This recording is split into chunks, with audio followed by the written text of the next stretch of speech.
Welcome back to another board game tier list, everybody. Today we are doing the War of the Ring Free People Characters tier list. And yeah, so you could ask the question, how helpful is having a tier list of these different aspects or whatever? Because often, like if you draw a specific card, um, that is one of the 6 cards or 10 cards, whatever it is, in your hand. So that's one of your resources. So whether it's super good or not, it might be the best option that you have. And I can understand that point for sure. But I still think it is helpful because sometimes your hand limit, you draw, and now you have 7 or 8 cards in hand, so you got to discard a few. So it's helpful to know how good the cards are overall in case you have to discard some of them. Um, but I feel like this one is even more applicable because there are multiple versions of some of these characters that you can start with at the beginning of the game. And I think that that's one of the hardest parts about this game for new players is once you introduce the expansions, the new players don't, or certain players don't exactly know which version of a character is best. Um, so I think that's part of what we're going to go over here. So I think it'll be really helpful. All right. So this is, I think, is how we're going to do it. We will look at both versions of the characters that you can choose from, and then we are only going to rate the one that I would say would be best, or at least we're only going to leave it up there. So, this would be if you were playing War of the Ring and you were using the Council, the Lords of Middle Earth expansion, then the Council of Rivendell variant, I guess, which essentially lets you use different versions of characters, and then if you use the different versions, there's certain ones that can start instead of all in Rivendell with the Fellowship. They can essentially disband the Fellowship, and go defend their homelands typically. So I guess we'll do it this way. So the Grey Wanderer has the ability. So this is the one that would come in the standard game. After you use an event action die result to play an event card, you may immediately draw an event card from the deck matching the type of that card. Okay, so I guess let's go back a little bit. So in the Fellowship, let's just assume that they all start together. The guide of the Fellowship is always has to be the person with the highest leadership. Or whatever this ranking is. I can't remember exactly what that's called. But in this case, it would be 3. So in the beginning, it would always be Gandalf or Strider. And I think it normally starts off as Gandalf. So the guide ability here is actually really good. Drawing more cards is really good. The free people cards are also generally pretty good. So I like that one a lot. Okay, Captain of the West. If Gandalf is in the battle, add 1 to the combat strength of the Free People army. Still have a maximum of 5. So that's great. And then if Gandalf is not in the Fellowship, he can be replaced with Gandalf the White, which is even better because Gandalf the White gives you another standard die. So that's him. Now for this guide, we have Keeper of Narya. If Gandalf the Grey is the guide during the recovery action dice phase, and you recover at least 1 Free People action die from the Hunt box, add the Narya die to the action dice pool. So what's so good about this one is in the beginning of the game, you'll start with 4 regular dice. You roll your 4 dice, and that's what you have to use for the round. If you start with Keeper of Narya, you actually start with the Narya die. I don't think it's explicitly stated here, but my understanding is certainly that you do start with the Narya die as one of your dice from the beginning of the game. So at the beginning of the game, you have 5 dice to use instead of 4, which is actually pretty insane in a game that scales as much as this one does. And you keep getting to use that die as long as you moved the Fellowship at all, which is something that as the Free People player you really want to do every single turn. So it's very good. So then, Narya the Grey. If Gandalf the Grey is in an unconquered settlement of a Free People's nation, you may use the Narya Elven Rings counter and any 1 action die result to activate that nation and move it directly to the at war step. So that's just crazy. He could activate or he could get any nation to war immediately, which is just crazy because there's like the dwarves, the hobbits, the elves. There's some of those people that are just take so many actions to do that. Instead, you can just do it in one action, which is just ridiculous. So, amazing ability. And then it has the same replace Gandalf ability.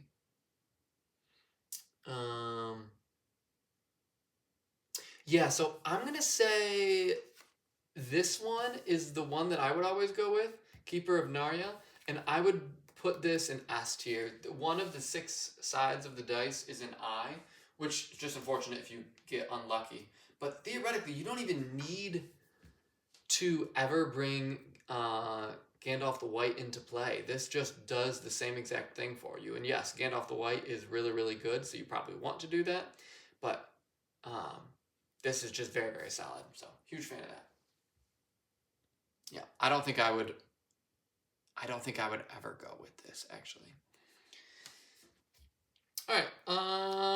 Well, we talked about Strider, so let's go ahead and do him next. Just gotta find him. All right. So, 2 versions of Strider. This is the first one, so we'll do this first. Ranger in the North. You may use any of your action dice results to hide a revealed fellowship. Normally, you just have to use a character symbol to hide the fellowship. And then he has the same thing, adds 1 to the combat strength. And then if he's not in the fellowship, he can be replaced with Aragorn. Okay, so then we have the Dunedain. If the fellowship is step 1 or higher on the fellowship track, the first action die used to move the fellowship in a turn is not added to the hunt box. Place the die in the fellowship box instead. This is recovered normal next turn. So the thing that's important about this one is for each die or each of your dice in the hunt box, in the future, your opponent gets to add 1 to their hunt rolls. So the first time it would be they hit on 6s, next time it'd be 5s, 4s, etc. Captain of the West, and then Heir to Isildur. I actually like this one a lot better as well. That seems huge to me. It's not that often the fellowship gets revealed. I mean, I guess this is the safest approach, the Ranger in the North. But I actually feel like Dunedain is a better card. So I think I'm going to make this the one that I would go with. And I think that is probably... I'm just going to put it in A because I would always want Keeper of Narya to be the guide of the fellowship. So I think that's reasonable. All right, so let's look at these versions. So these are going to be all the level 2s. So if both of them were gone, these could be the leaders or the guide of the fellowship, theoretically. So Captain of the West, so same ability, and then Prince of Mirkwood. If Legolas is in an unconquered elven stronghold, you may use an action die result to advance the elven nation 1 step on the political track. So this is the one that comes with the Lords of Middle-earth expansion. Legolas may start the game in the Woodland Realm if you want to. He has 1 less movement.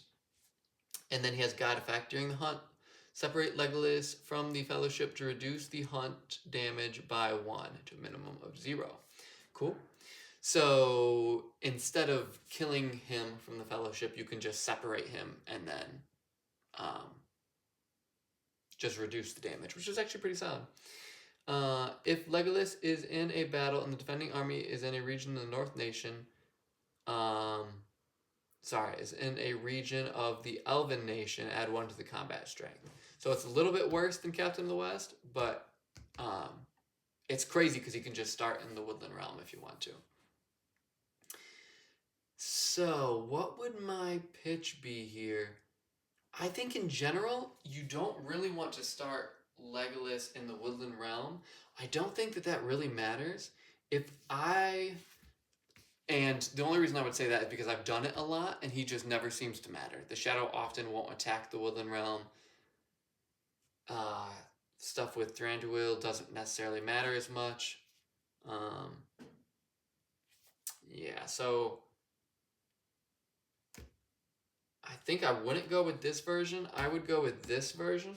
I do like his guide ability, but in order for him to be the guide, you would have to get rid of both of these two and theoretically some other people. So, yeah, I don't like that one. I think I'm going to go with this one, and in this case, I'm just going to put him in B. All right, let's do Boromir. Start with this one. Okay, Son of Denethor, Captain of the West. And then he has this ability. If Boromir is in an unconquered Gondor city or stronghold, you may use an action die result to advance the Gondors by 1, essentially. So it's kind of the same thing. Cool. So that's that. And then this is the Lords of Middle-earth one. He can start in Minas Tirith if you want to. And then his guide... Yeah, his guide effect is the same as Legolas's. And then he has the Gondor Champion, which is better or worse than Captain of the West, but it's still good. If he's defending in Gondor Nation or Osgiliath, add 1. Sweet. And then Messenger of Elrond. If Boromir is in a Gondor stronghold or city, you may use an action to activate the Gondor Nation, advance it 1 step on the political track. Which is really good, because you get to activate Gondor.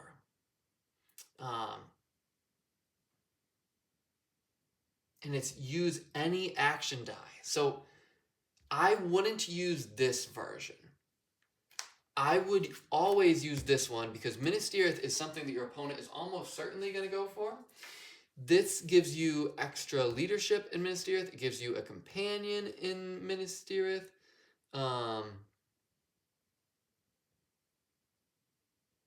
It gives you more combat strength in Minas Tirith.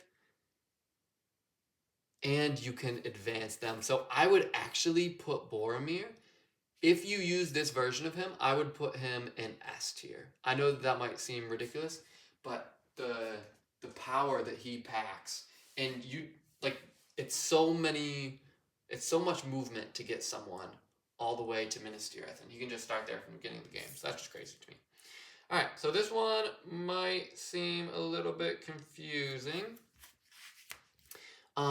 This is Gimli. There's 3 versions of him, and the reason for that is that there is a Fate of Erebor expansion. So sometimes you can play that the hobbits lost, or the dwarves lost Erebor in the Hobbit movie. So now Sauron controls it. So that's why we're including all 3 of these. So let's go through it. Son of Gloin adds 1 to the combat strength. If Gimli is in the Iron Hills or Ered Luin, you may use your action die to advance the Dwarven Nation 1 step on the political track. Cool, is what it is. And then we have both of these versions, which are for Lords of Middle-earth. This one is if you're playing the Fate of Erebor. This one's if you're not. So let's assume that you are. So he can start the game in the Iron Hills or Ered Luin. Interesting. I might actually need to grab something. All right. And then it's the same ability. You can separate him to reduce the damage. Got the Dwarven Champion ability, which is pretty much the same as this one, except a little bit worse. Yep. And then he has the Messenger of Elrond as well. So that's good. All right. So that's him. And then Gimli, Dwarven Lord. He can start in Erebor. So this is if you didn't lose Erebor, theoretically. Same guide ability. Dwarven Champion as well. Messenger of Elrond. So, okay, so this one is interesting. I think we'll do 2 ratings here. So this one is if you are playing the Fate of Erebor, which of these would theoretically be better?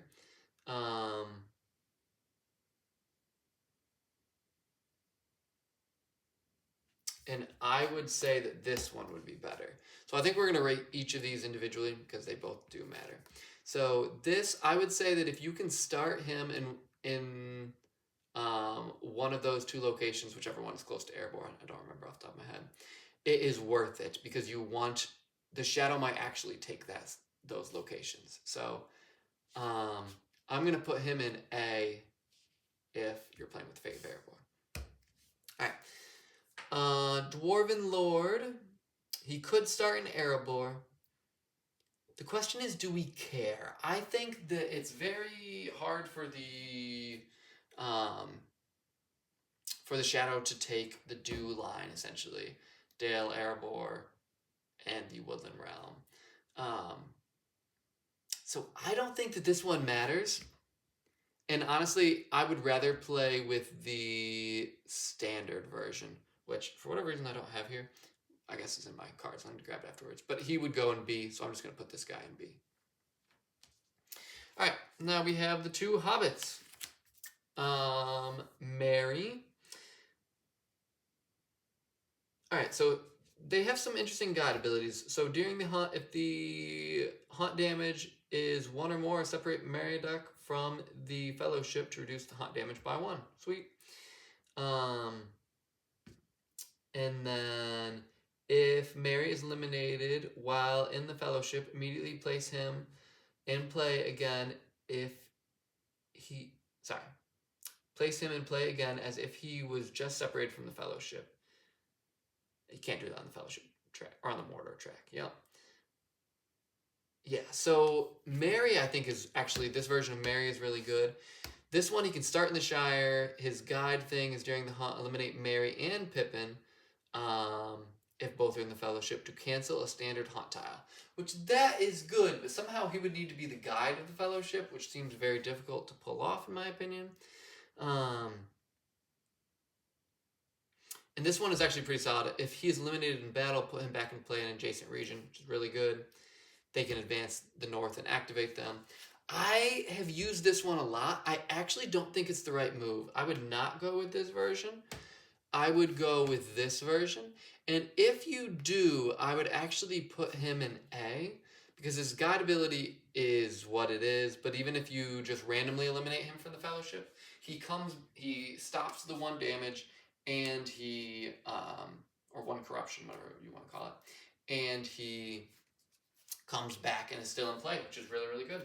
So I'm not going to review how this works. These are essentially the same exact characters. You can start in the Shire if you want to. This one I just don't think is as good, so it's pretty much the same exact thing. I'm going to put this in A as well. All right, so that is all them. We'll do the rulers last. I think next we'll go the standard ones. So let's go Gandalf first, I guess. All right. If Gandalf has been eliminated or left the Fellowship and any minion has been or is in play, you may use Will of the West to play Gandalf the White.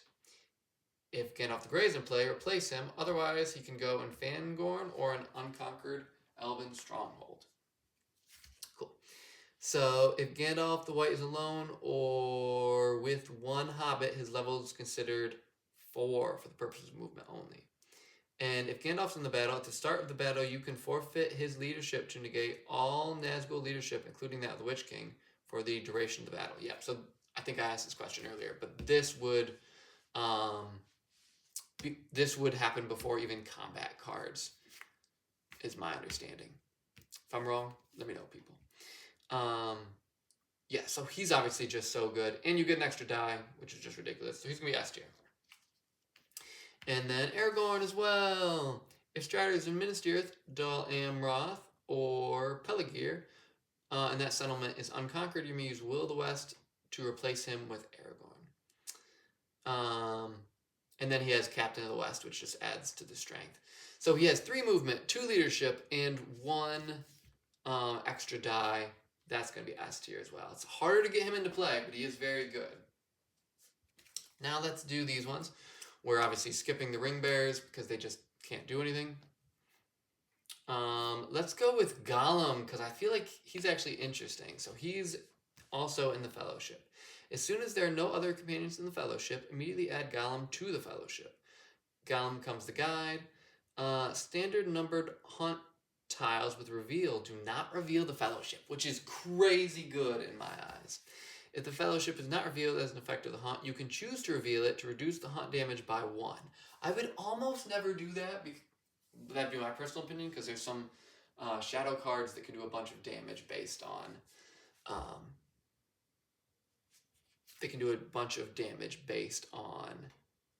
having the Fellowship be revealed. So I wouldn't do that, but I actually think Gollum is really good as the guide. There's also some shadow cards that they hit on 4+, but if Gollum's the guide, they hit on 6+. So Gollum being the guide, I think, can really hurt your opponent and really help you. I don't think I'm going to put him in S, but I will put him in A.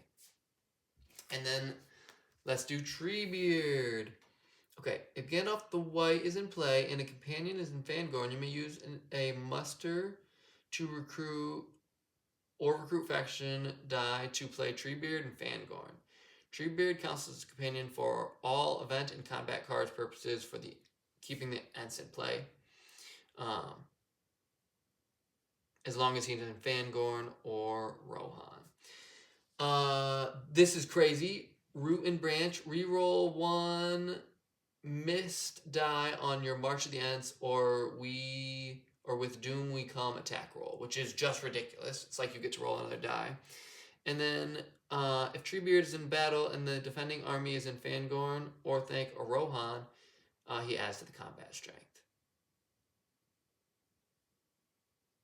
Yeah, so yeah.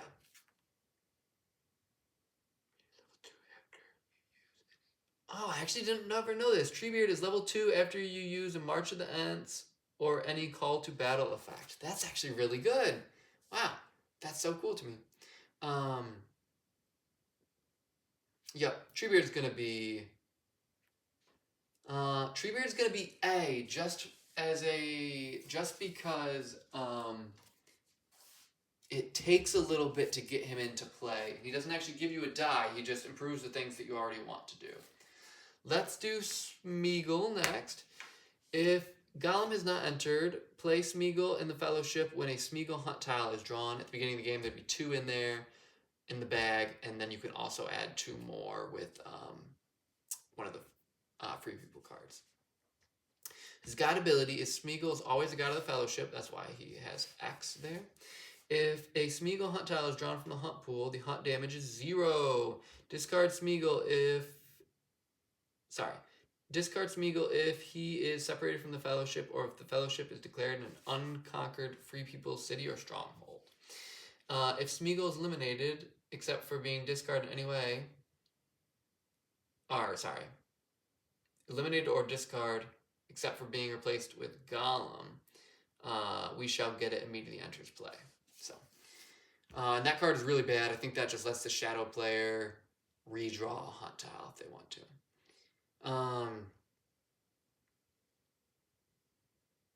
I have actually not used Smeagol enough to know whether this is good or bad. I'm just going to put it in B, because I happen to have not drawn it a ton. Maybe when we do the cards, we'll see. Okay, now let's do these ones. So we got Elrond and Galadriel. Okay, if Sauron and elves are at war and Rivendell is unconquered, you may use the muster action die result to play Elrond and Rivendell. Okay, so then you can use the Vilya Elven Ring counter to keep an action die you just used, except for Will of the West, among the available results. The used die is neither discarded nor added to the hunt box. So that's actually really good. And then each elven unit in the same region as Elrond is considered a leader as well as an army unit. Can't leave Rivendell, blah, blah, blah. There's a little bit of other stuff. He kind of gets you a die. We'll talk about that. She has the same rules for how she comes into play. Whenever a standard hunt tile showing an eye is drawn, use the Nenya Elven Ring counter to cancel the effect and draw another card or another tile instead. The canceled tile is removed from the game. Cool. And then you can retreat in Lorien even if it is under siege, which is very solid. So either of them can be helpful. The reason I say you kind of get a die is even if you roll, these are called keeper dice, this one, and then the keeper of Nariel. So even if you had all three of them in play and you rolled all three dice, you can only use one of them. So you would have to remove the other two from play. So yeah, the options are nice, I guess. But I actually don't see that as being super huge, especially if you have him in play. If you know that you're about to replace him or that he has died or whatever, absolutely, it's good to get these guys in play. But you have to get the elves to war, which is pretty difficult. So because of that, I'm just going to put both of them in B. I don't think that they're bad by any means. I just don't know. It's hard to get them, and then the benefit of having them isn't massive.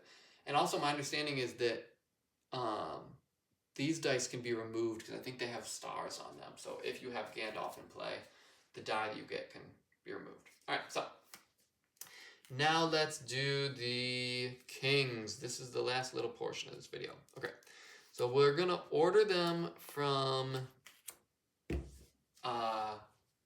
easiest or hardest to corrupt to easiest to corrupt. So Dane and Thranduil. I'm going to try to do this.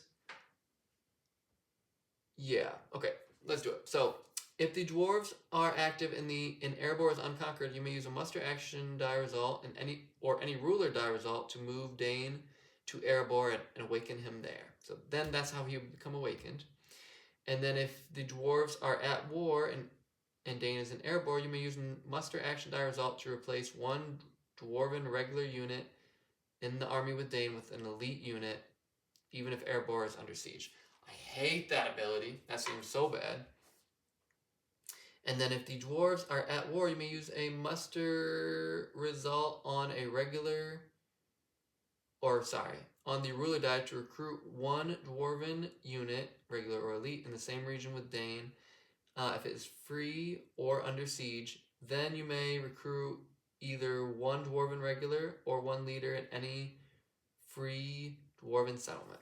So I hate abilities that are like 1% better, in my opinion. And this ability is so difficult to use. Number one, you have to have Dane. So somehow you got Dane. Yay you. Next, the dwarves need to be at war. And if you've done those things and Dane hasn't somehow died or you haven't lost...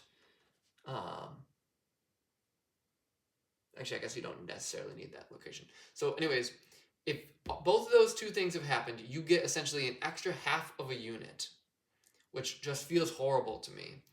I mean, maybe it could be relevant. I feel like Dane doesn't do anything and that he's distracting. So because of that, I'm going to put him in C. Okay. Thranduil, if the elves are at war, blah, blah, blah, blah, blah, you can get him into play. He has the same ability, except for his location and with the elves. And then if the fellowship is not on the mortar track, you may use a character die result on the ruler die to move the fellowship, reducing by 1 the number of hunt dice rolled to a minimum of 1, or to move or separate companions, moving them 1 extra region. All right.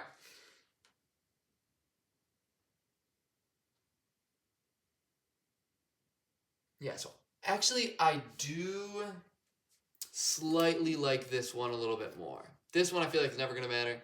This one's harder to get, but it's a little bit more helpful, especially because you get the ruler token or whatever it is when you get him into play, so then you can just change your die to this, I believe. Or you can activate that ability, however you want to word it. So I'm going to put this one in B. I do think it's a little bit better. Okay. Denethor, if Gondor is active and Ministry of the Sun conquered, blah, blah, blah. And then If Minas Tirith is at war, Denethor is in Minas Tirith, you may use a muster action die result to replace one Gondor regular unit in the army with Denethor with one elite unit. Yeah, okay. So it's the same thing. Don't love it. Although that one is more relevant because Minas Tirith is almost certainly going to get attacked. If Denethor is in Minas Tirith, after you use an event action die result in the ruler die to draw or play an event card, you may immediately draw another event from the deck of your choice. Wow, so that's actually really good.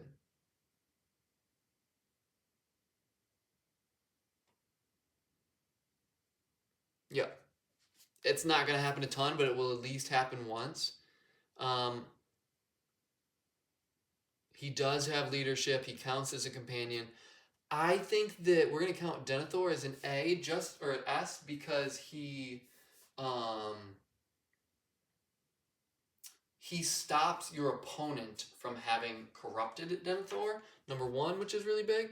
He gives you a little bit more defense in a place that you actually need it, and his stuff is all actually helpful. So, all right, let's do Theoden. Rohan needs to be active, Edoras unconquered. And then in the first combat round of each battle, Theoden's leadership is 3, which is actually really good. This guy's been really relevant for me. If Rohan is at war, you may use a muster result on the ruler die to recruit one Rohan unit or leader in 2 different free Rohan settlements and 1 Rohan regular or leader in the same region as Theoden, if it's free.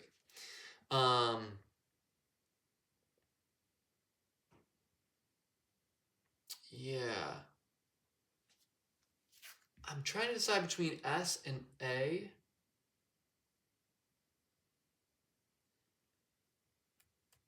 I think this one is actually more helpful. I talked about how like the benefit of this is so small. I think that Rohan is absolutely going to get attacked again. So I think Theoden goes, or it will get attacked in the game. So this is actually relevant.